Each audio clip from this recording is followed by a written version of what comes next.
bem-vindos ao Farofa Geek no YouTube, eu sou a Bu e hoje a gente vai falar a história real do assassino documentado na série Night Stalker da Netflix. E esse aqui é o primeiro vídeo do canal oficializando a nossa playlist de True Crime. Então se você gosta desse assunto, já se inscreve aqui no canal, assina o sininho de notificações e dá uma olhada nos vários vídeos sobre crimes reais que a gente já tem aqui.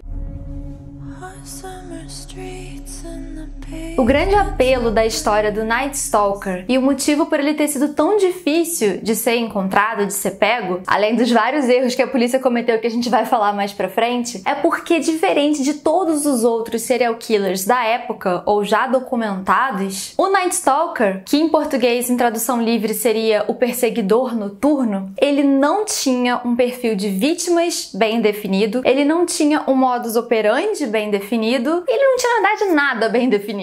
Normalmente, se você tem um serial killer que ataca senhoras, esse serial killer ele não vai violar e abusar crianças, ou ele não vai matar homens, mas nesse caso aqui do Night Stalker, ele simplesmente fazia de vítima qualquer um que passasse pela frente dele, além de também utilizar como arma o que ele tivesse disponível. O que parece pra gente é que ele fazia absolutamente o que desse na telha. Às vezes ele tinha vontade de violar sexualmente as suas vítimas, às vezes não. Às vezes ele queria matar, às vezes não. A gente que gosta muito de True Crime e lê muito sobre criminologia, a gente sempre aprende isso, né? Inclusive na Bíblia, pra quem curte serial killers, que é Mindhunter, o livro Mindhunter lá do John Douglas, ele fala justamente isso. Que cada serial killer possui um modus operandi diferente, o que não é verdade aqui no caso Night Stalker. There was no pattern.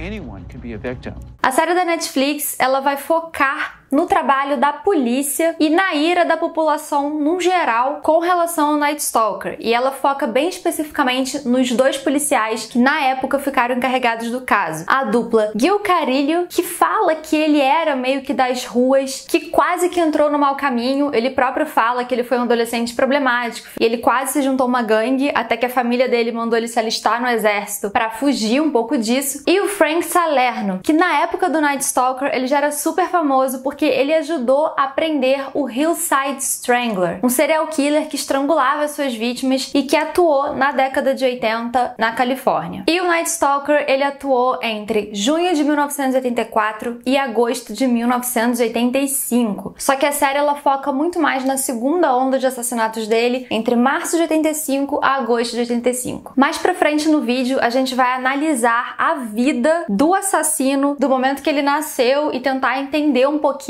como foi que ele se transformou nesse serial killer bizarro. Mas antes eu queria explorar aqui com vocês os crimes que ele cometeu. E sobre esse assunto é importante falar que quando a gente trata de true crime, quando a gente fala sobre crimes reais, é muito importante a gente focar também nas vítimas, a gente dar nome para essas vítimas. Por quê? Fazendo isso, a gente tira um pouco o foco da história sobre o serial killer e o ego dele e empodera também um pouco essas vítimas, que muitas vezes perderam a sua vida nessa história e em outras foram grandes sobreviventes. Então até mesmo para o processo de cura das vítimas sobreviventes e dos familiares daquelas vítimas que morreram, é muito importante a gente ter essa consciência de não tratar as vítimas apenas como números, mas de contar as histórias delas e dar nomes, principalmente isso, acho que de nomear as vítimas é muito importante. No caso aqui do Night Stalker, por mais que eu quisesse muito fazer esse papel de falar sobre todas as vítimas, ao todo, o Night Stalker ele foi condenado por 43 crimes, quando finalmente ele foi pego. E falar sobre 43 vítimas seria impossível nesse vídeo do YouTube. Pra vocês terem uma ideia, nem o documentário de 4 horas da Netflix conseguiu falar sobre as 43, então eu jamais conseguiria falar aqui. Mas pra não deixar de dar nomes a algumas vítimas, eu selecionei aqui alguns crimes específicos que vão ajudar a contar a história que eu quero contar, mas eu queria muito reforçar isso com vocês, que procurem a história das outras vítimas, assistam a esse documentário da Netflix Night Stalker e também, quem souber inglês, leiam o livro Night Stalker. Ele tem um livro, eu vou deixar aqui o link para vocês comprarem e lembrando que se vocês compram pelo nosso link, vocês não pagam mais nada por isso e ajudam demais a gente a continuar com esse trabalho. E se você está curtindo o vídeo até agora, não se esquece de já deixar aqui o like no vídeo e se inscrever no nosso canal. He went after old people, young people, men, women. Importante avisar nesse momento que a partir de agora eu vou falar sobre os crimes, então se você não tá num bom dia ou se você é uma pessoa mais sensível, talvez você não queira ouvir. Eu não vou ser gráfica porque a minha ideia aqui não é enojar ninguém ou assustar, né, ninguém, mas é importante para contar a história dele, falar sim algumas coisas das cenas dos crimes. Em 28 de junho de 1984, o Night Stalker, ele invadiu a casa de uma senhora de 79 anos chamada Jeannie Winkle. Ele abusou sexualmente dela e depois a matou a facadas. E ele deixou uma digital quando ele cometeu esse crime na janela da Jeannie. Só que na época a polícia não conseguiu conectar essa digital a nenhuma pessoa. O próximo crime atribuído ao Night Stalker só vai ser em março de 85. E é muito estranho a gente pensar que um serial killer que teve um frenesi de crimes entre março e agosto de um ano tenha ficado um ano inteiro sem cometer nenhum crimezinho. Então, pra mim e também pra muita gente, a opinião é que ele cometeu vários outros crimes, mas simplesmente nenhum policial conseguiu associar esses outros assassinatos à figura do Night Stalker. O próximo crime associado a ele foi sim no dia 7 de março de 1985, na região de Los Angeles, de Rosemead. Esse crime, ele é muito bizarro. E quando ele é contado no documentário, a gente fica meio com o coração na boca, sem acreditar no que tá acontecendo. Porque um belo dia, a Maria Hernandes, de 22 anos, estava chegando na sua casa, até que do nada ela escuta um barulho no carro, como se alguém estivesse batendo no carro dela. E ela se vira pra olhar. E quando ela se vira, o assassino, ele toma o tempo dele. Ele simplesmente pega uma arma e atira na Maria. A Maria, quando viu essa pessoa com uma arma apontada pra ela, ficou muito assustada. Então ela pegou as mãos e meio que colocou pra cima, na direção do rosto. E pra sorte da Maria, não tava na hora dela morrer, porque a bala ricocheteou na chave da Maria. E quando ricocheteou, o projétil mudou de direção e só se alojou na mão da Maria. Só que ela foi muito esperta e ela fez o que eu faria se eu tivesse em alguma guerra. Ela simplesmente se fingiu de morta, ficou lá estatelada no chão até o Night Stalker entrar na casa. Dentro da casa dela tava a companheira de quarto dela, a Dale Ozakazi. Infelizmente a Dale não teve a mesma sorte e ela tava com as compras e os policiais acham que ela tava meio que colocando as compras em cima do balcão. E aí o assassino fez algum barulho e quando ela levantou e se apoiou no balcão, o assassino novamente, assim como a Maria Hernandes, ele esperou ela olhar pra ele e aí sim ele atirou nela. Infelizmente a Dale morreu. Só que a história da Maria Hernandes não acabou. Gente, essa mulher, sério, ela merece o mundo. Que mulher incrível. A Maria Hernandes, assim que ele entrou em casa, ele sabia que a Dale tava lá dentro. Então, pra ajudar a amiga, o que ela fez foi dar a volta na casa. Porque o assassino, ela viu que ele entrou pela porta dos fundos. Então ela falou, preciso ajudar minha amiga. Ela simplesmente achou que o assassino fosse sair da casa pelo mesmo lugar onde ele entrou. Então ela deu a volta pra entrar na casa na porta da frente. Quando ela estava chegando na porta da frente, o assassino aparece. O assassino não saiu por onde ele entrou. Ele saiu também pela porta da frente, gente. E ela foi perfeita, maravilhosa, sem defeitos, porque ela simplesmente falou pro cara, você já atirou em mim? Você acabou de atirar em mim? Você quer atirar em mim de novo? E colou o Night Stalker. Depois que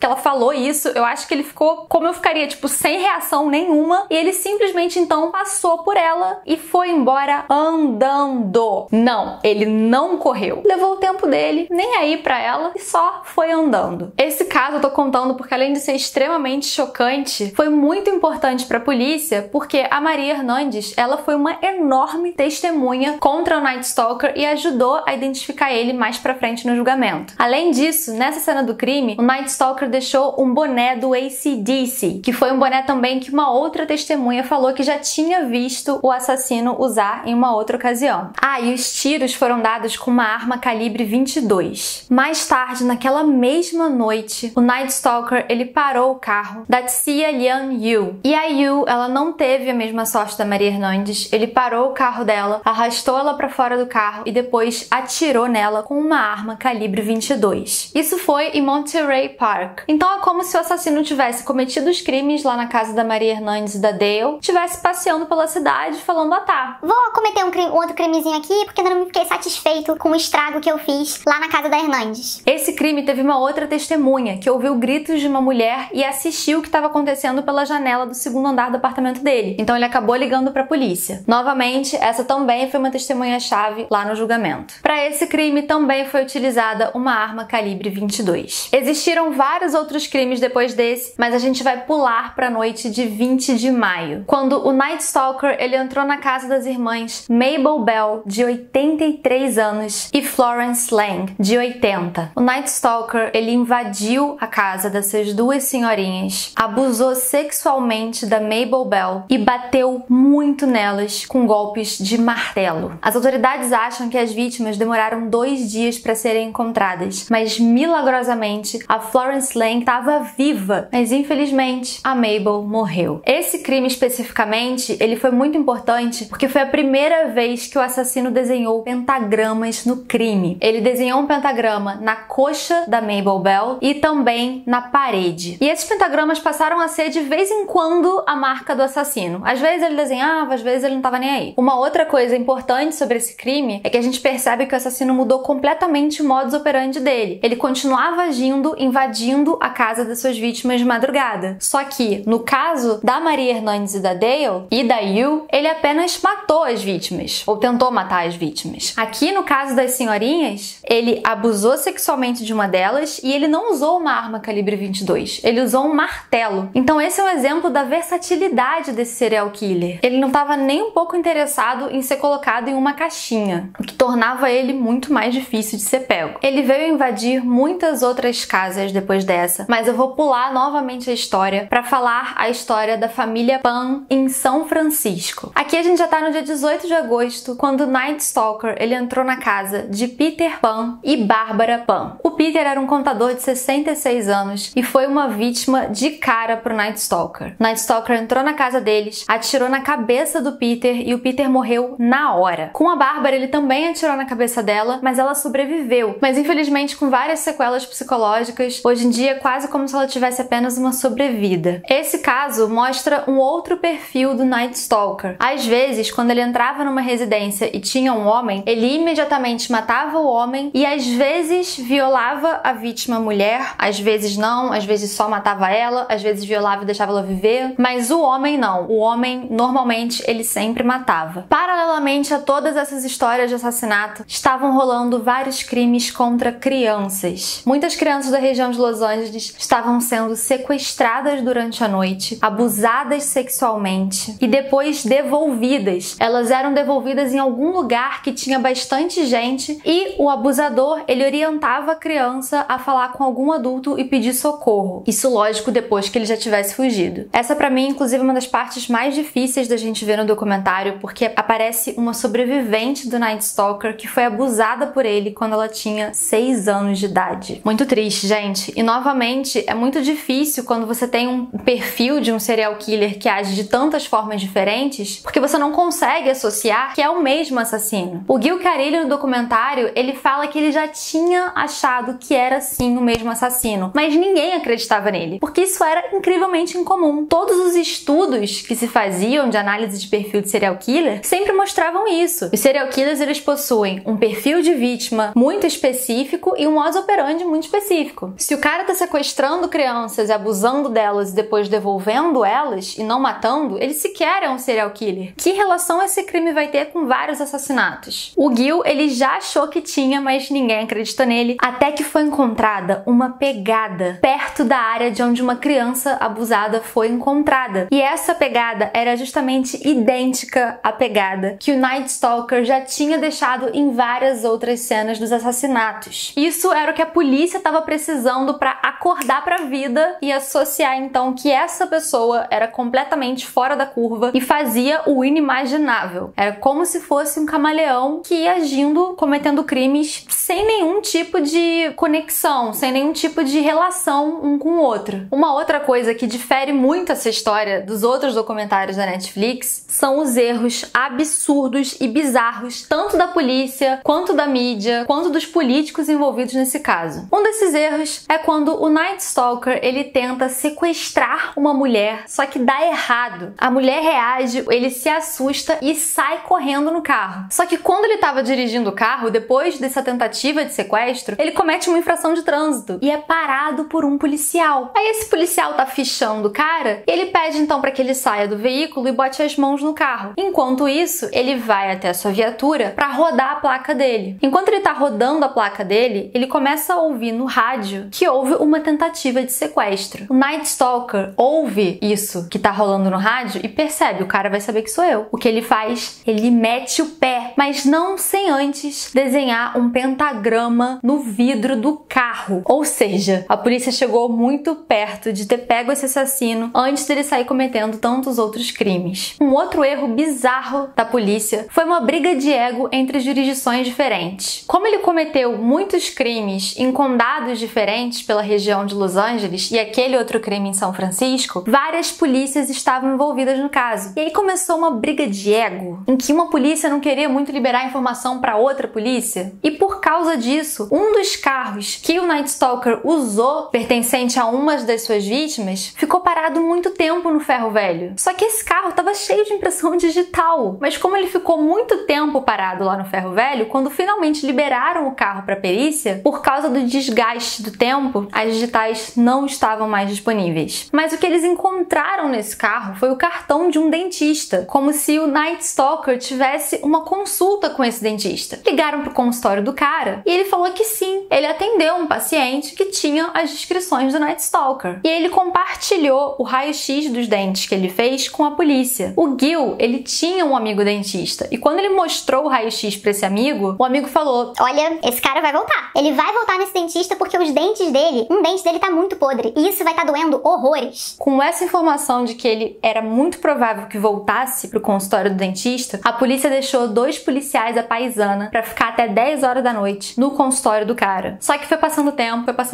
e a polícia não pode ficar com policiais parados que eram pra estar na rua dentro de um consultório o dia inteiro. Então, por ideia do dentista, eles instalaram quase que um botão de pânico, sabe? Que você aperta e aí toca um alarme em outro lugar. Instalaram um desses lá no consultório do dentista, pra quando ele voltasse, antes dele entrar pra atender o paciente, ele apertasse o botão e a polícia fosse varada pra lá. Vida que segue, e um belo dia, o Gil recebe uma ligação desesperada do dentista falando: por que vocês não vieram? O Night Stalker veio, eu apertei o botão e ninguém apareceu. Moral da história: por um azar bizarro do destino, deu problema no botão de alarme. O alarme não tocou e a polícia perdeu novamente a oportunidade de pegar esse assassino tão cruel e que fez tantas vítimas em tão pouco tempo. E agora a gente vai entrar no pior erro, que foi um erro nojento que aconteceu 2 vezes. Uma não foi nem um erro, mas foi um suborno muito do nojento. Como a gente falou, o assassino, ele acabou deixando pegadas muito características de um tênis em algumas cenas dos crimes. Esse tênis era de uma marca chamada Avia e por causa da pegada, eles tinham o tamanho do tênis. E além disso, a descrição das vítimas sobreviventes mostravam que a cor desse tênis era preta. E por um golpe de sorte do destino, para a região de Los Angeles, apenas um único tênis preto do tamanho das pegadas e da marca Avia, daquele modelo específico, tinha sido enviada para a cidade de Los Angeles. Ou seja, se você encontrasse alguém na rua usando esse tênis, você encontrava o assassino. Como a gente falou, isso foi extremamente importante porque acabou sendo a pista que unia os crimes de assassinato com os crimes de sequestro e abuso das vítimas infantis. E justamente por ser uma pista tão preciosa, os policiais não vazaram isso para a imprensa de jeito nenhum. Só que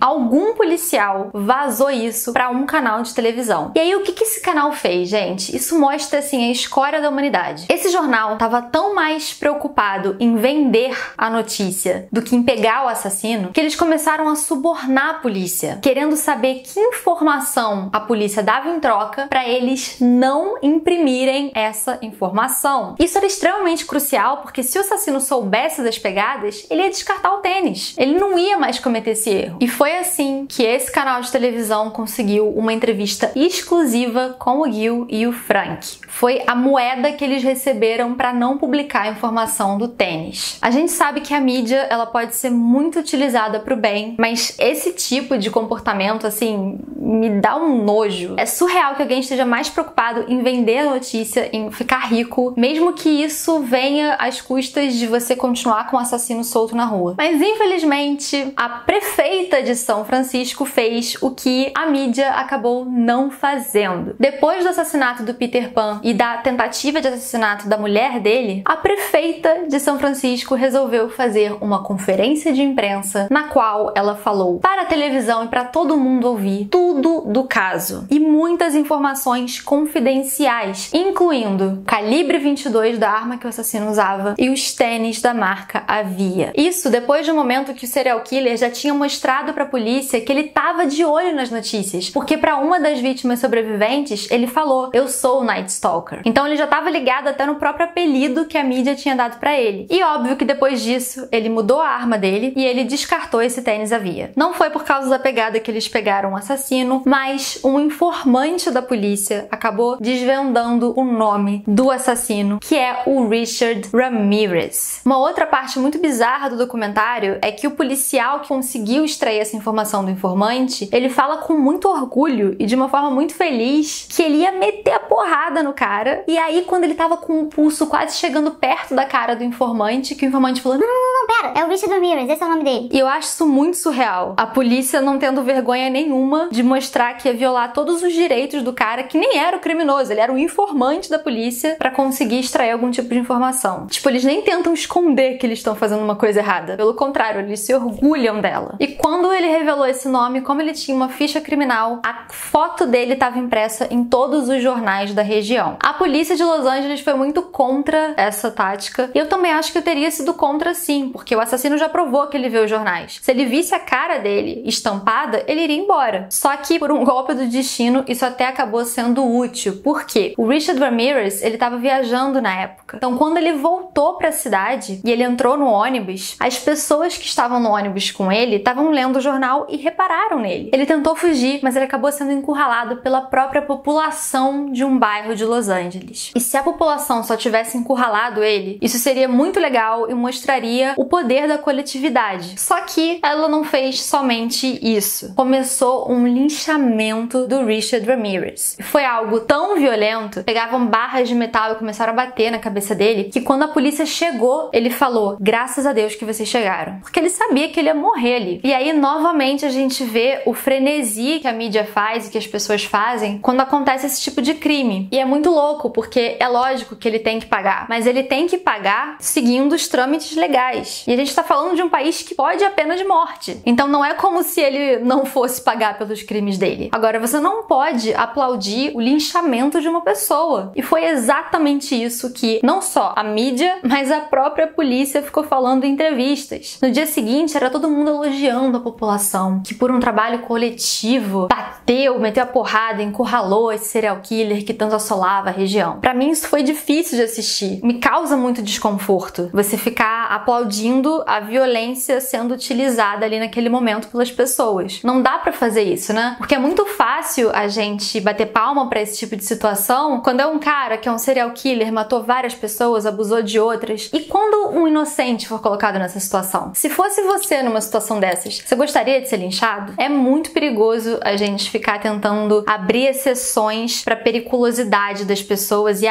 não, ele mereceu ser linchado. Porque você nunca sabe quando você pode se tornar uma exceção. No final das contas, o Ramirez, ele acabou sendo acusado e condenado por 43 crimes. Foram 13 homicídios, 5 tentativas de homicídio, 11 estupros e 14 roubos. E aqui foram excluídos completamente os crimes cometidos contra as crianças. A promotoria preferiu nem condenar, nem prestar queixas com relação aos crimes infantis, porque eles acharam que eles já iam pedir a pena de morte para esses outros. Então, para não expor as crianças de ter que testemunhar e reviver esses traumas, eles nem preferiram envolver os crimes das crianças. Mas agora então vamos lá para a parte final do vídeo. Quem era o Richard Ramirez? O Richard Ramirez, ele nasceu no dia 29 de fevereiro de 1960. Ou seja, ele é muito especial nesse sentido, porque ele nasceu num dia de ano bissexto. Dia 29 só tem de 4 em 4 anos. E ele nasceu na cidade de El Paso, no Texas, filho de imigrantes mexicanos. Ele era o mais novo de 5 irmãos. E o sofrimento na vida dele começou quando ele tinha apenas 2 anos de idade. Em 1962, uma estante grande caiu em cima dele. E por causa disso, ele ficou 15 minutos inconsciente. Já 3 anos depois, em 1965, quando ele tinha apenas 5 anos, ele bateu com a cabeça num balanço e novamente ele ficou inconsciente. 1 ano depois, em 66, ele começou a ter convulsões e foi diagnosticado com epilepsia epilepsia do lobo temporal. E a gente nunca vai saber exatamente se esses acidentes mexeram alguma coisa no cérebro dele. A gente recentemente aqui no Brasil teve um caso, que foi inclusive um caso que foi responsável por uma alteração no nosso Código Penal, do artigo de importunação sexual, em que um homem ejaculou no ônibus em uma mulher, e aí foram descobrir que esse cara, ele bateu com a cabeça, né? Ele sofreu um acidente gravíssimo, e depois disso, ele começou a fazer essas coisas. Então a gente não sabe até que ponto esses acidentes do Ramirez acabaram interferindo ali na capacidade cognitiva dele e mexeu alguma coisa ali no cérebro que desencadeou algum aspecto mais violento nele. Mas não foi só isso, porque o pai dele era extremamente abusivo com ele e com os irmãos, e ele conta que às vezes, a gente não vai saber se é verdade ou não, mas ele conta que às vezes o pai dele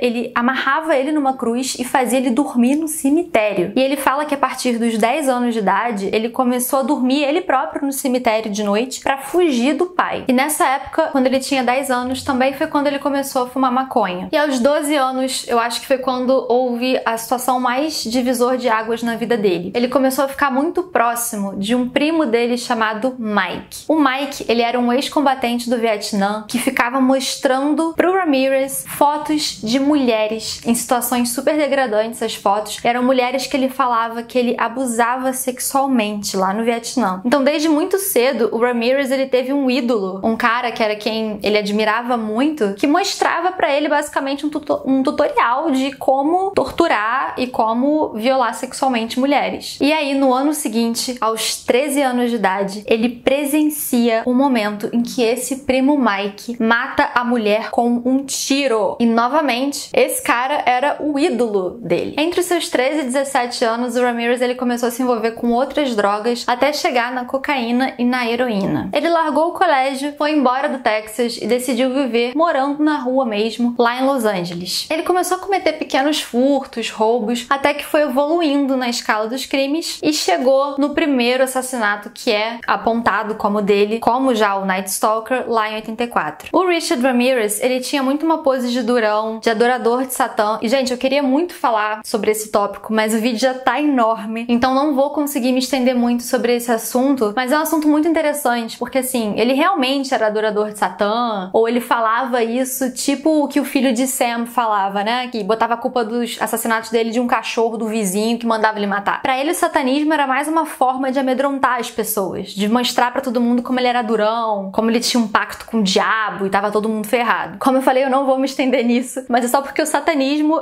ele é uma religião, não fala tudo isso aí que você tem que sair matando pessoa, não tem nada disso, é só uma religião como outra qualquer, que acredita só na sua evolução pessoal na Terra e que você tem que fazer as suas coisinhas aí, sem se preocupar com um pós-vida. O que ele tava fazendo é usar esse satanismo de uma muleta, né? Assim como Charles Manson já tinha feito há tantas décadas atrás antes dele. O que é triste pra mim é que ele mostra o quão pouco ele se importava com a própria vida no documentário. No documentário a gente não tem tantos arquivos de vídeo dele, mas tem muitos áudios. E em alguns áudios ele fala: eu não ligo pra minha vida, não tô nem aí pra minha vida, tá? Fui condenado à pena de morte. É o que ele fala com a condenação dele. Viva Satã! É isso que ele fala. E é muito triste você ver até que ponto a pessoa realmente não se importa mesmo com a sua vida. E aí, quando ele finalmente foi condenado à pena de morte, ele perguntou pro Gil e pro Frank se eles iriam na execução dele. No final das contas, ele não chegou a ser executado. Ele passou a vida inteira no corredor da morte, até que em 7 de junho de 2013, ele morreu de câncer. Mas não sem antes casar. Ele casou com uma mulher chamada Doreen Leoy, que acreditava 100% na inocência dele. E isso da mulher dele mostra muito a posição das mulheres no geral com relação a ele. Havia um fã-clube de groupies que tratavam ele como se ele fosse uma celebridade. Isso é algo muito chocante e mostra lá no documentário. As mulheres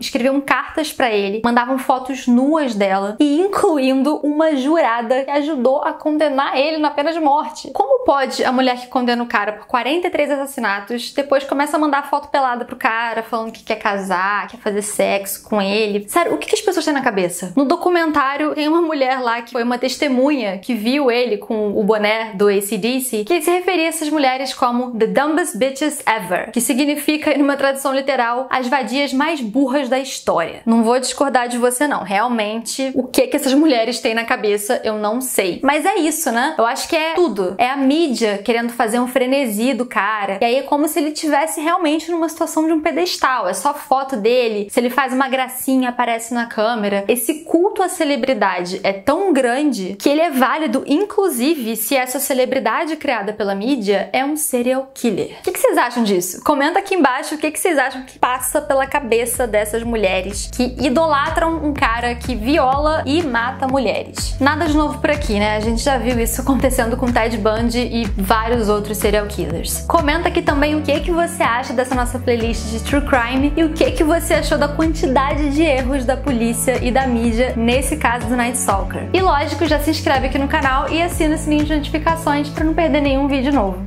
Um beijo e até a próxima!